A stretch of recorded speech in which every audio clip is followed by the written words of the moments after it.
What's it like having a narcissistic mother? So I wanted to create this video for those of you that have a narcissistic mother. Maybe you're just learning that they're narcissistic. And I think that sometimes hearing other people's stories helps them to realize that they're not alone. And so I wanted to share some of my experience with you today. And if you're a child of a narcissist and you're looking to for recovery and healing, I invite you to subscribe to my YouTube channel because that's what I'm all about. So let's first talk about the fact that narcissistic parents cannot love. They don't have emotional love. And that is very, very difficult to logically really accept.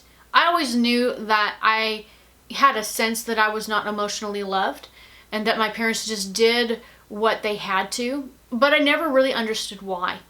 And probably one of the hardest things for me to understand was that they really did not emotionally love me because they didn't have that capacity. Really understanding that your parents have a mental illness is very, very difficult.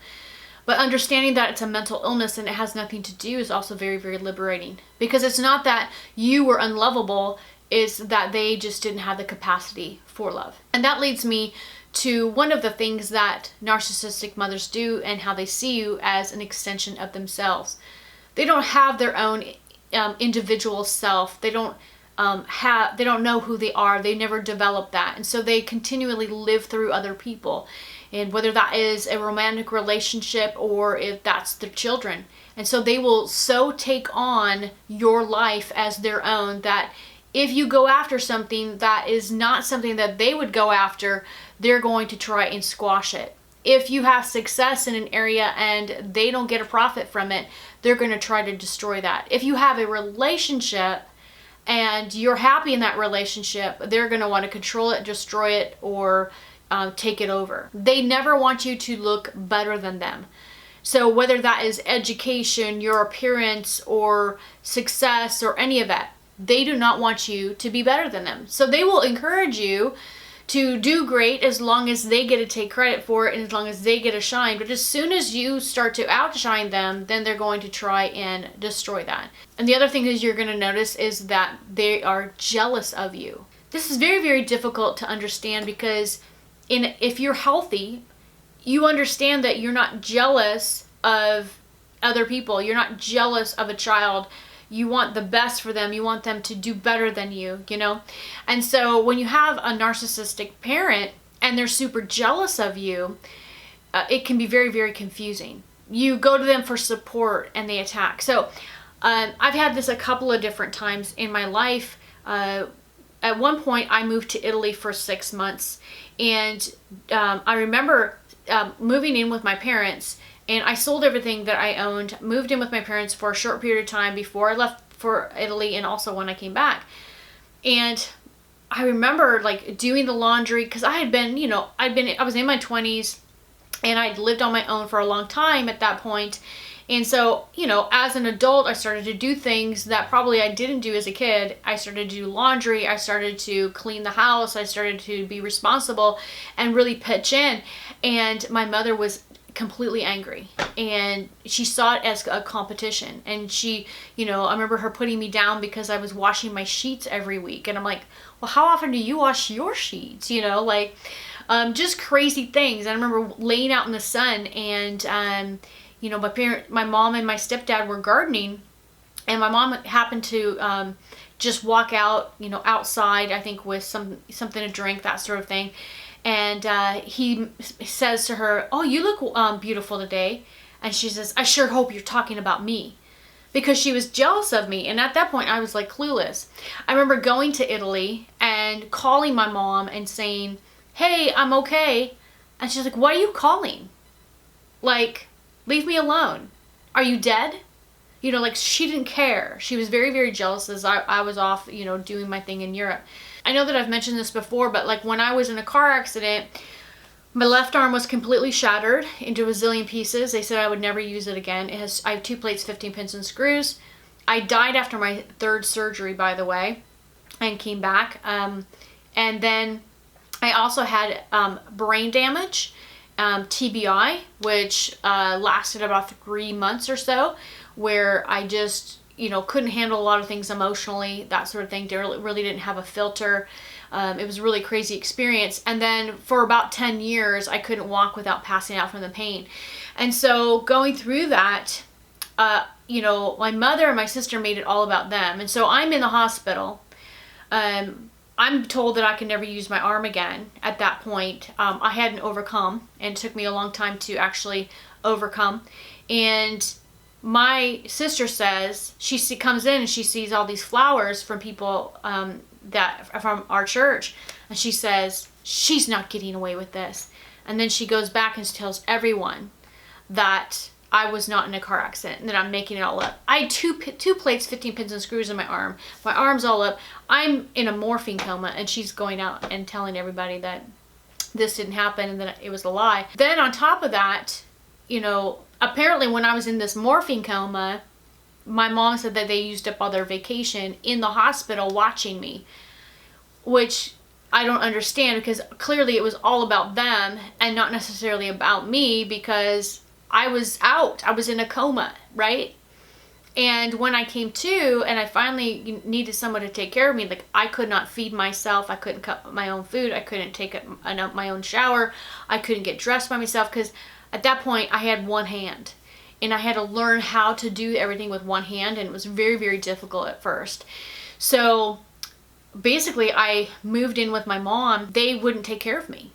They wouldn't help me eat.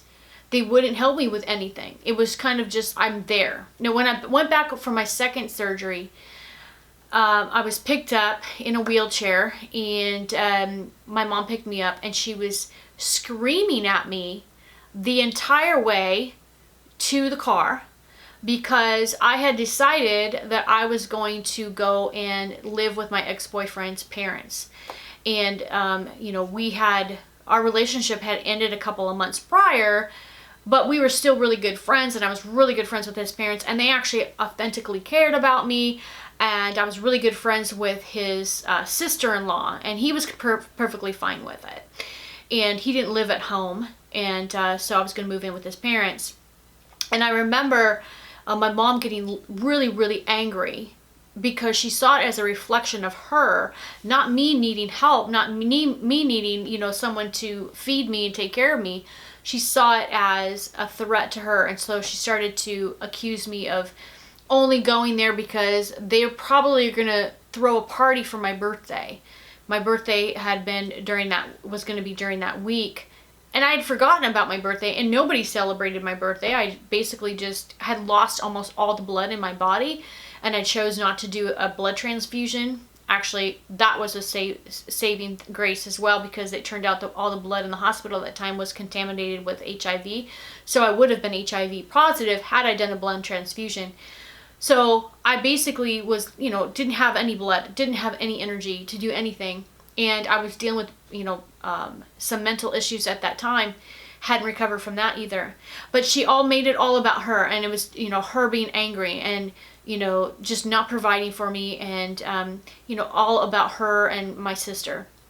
And so that's one way where, you know, they'll take something that you've gone through in your life, some major loss, and it's all about them. It's not about you. And they didn't care if I died, or if I was alive, or if I could ever use my arm again. They cared about what they looked like in the process and how it made them look and feel. And I also noticed that about people that would help me in, you know, some of my recovery. I had a friend who I realize now is very narcissistic. She would pick me up to take me to my therapy appointment, and consistently tell me that I was never going to use my arm again. I was never going to walk, you know, and be normal again, that this was it. She didn't believe that I could possibly recover and be healed. And I really believed that I would. And I was going in, she was dropping me off at therapy, and I do all these exercises and everything. And today my arm is perfectly fine. I have all the metal in it, but it's perfectly fine. And, you know, having these people around you that they just put you down, they jump on the drama. They jump on the drama in your life. So really, narcissistic parents, they will use you as a tool to get what they want and meet their needs, and to promote them and make them look amazing. And they see you, you know, in a lot of ways as a burden, and that they've just poured out their life and given all this stuff to you, because really it should be about them. Anything they do for you, whether it be gifts or whatever it is, they do it because they want the credit, they want the points. And I also want to say this about having a narcissistic mother. Because they're super jealous of you, they don't want you to shine. They don't want you necessarily to look good. Now, this depends on what type of narcissistic mother you've had. But for me, you know, I was not allowed to be attractive. I was told that I was ugly. I was told that nobody would ever love me. I was told, you know, that, yeah, I just wasn't as attractive as my mother and my sister. And so I wasn't encouraged to, you know, I wasn't taught about makeup. I wasn't taught about any of this stuff. I wasn't encouraged to celebrate who I was. I wasn't, you know, I didn't learn about any of that stuff. And because you're consistently suppressed and put down and all this kind of stuff, it's really hard for you to have self-confidence and even put effort into your appearance, because you just kind of think, well, what's the point? I'm ugly. Nobody's going to want me anyway. And you don't have self-love, and so you just walk around feeling empty and like crap all the time, and like you're never enough. And I want to encourage you, though, that now, today, I'm completely healed and restored, and I am full of love. I'm no contact with my family, which was the best decision that I could possibly have made for myself. I did it out of faith, believing that I would heal and that I would see a better life on the other side. And I completely tell you that there is light at the end of the tunnel. There is a better life. Life is a lot easier than you have it right now if you have lived in this. And I also want to share with you that, you know, I learned to love myself, and I learned to create, you know, who I am, and learn who I am, and develop who I am. Learn what my hobbies are, things that just, you know, make me extremely happy, and the things that make me laugh, and the things that I love and enjoy in my life. And I've truly become my own person. And if that's something that you struggle with, I definitely would love to help you with that. And I have a program just for that. I will put the link down below, and it's a super good deal. It's just some exercises to take you through to kind of get you to start to think about some of these things of who you are, what you value, what you love, and some of the ways that maybe you, and some of the things that maybe you never got to think about and got to be, you know, got to develop in your life.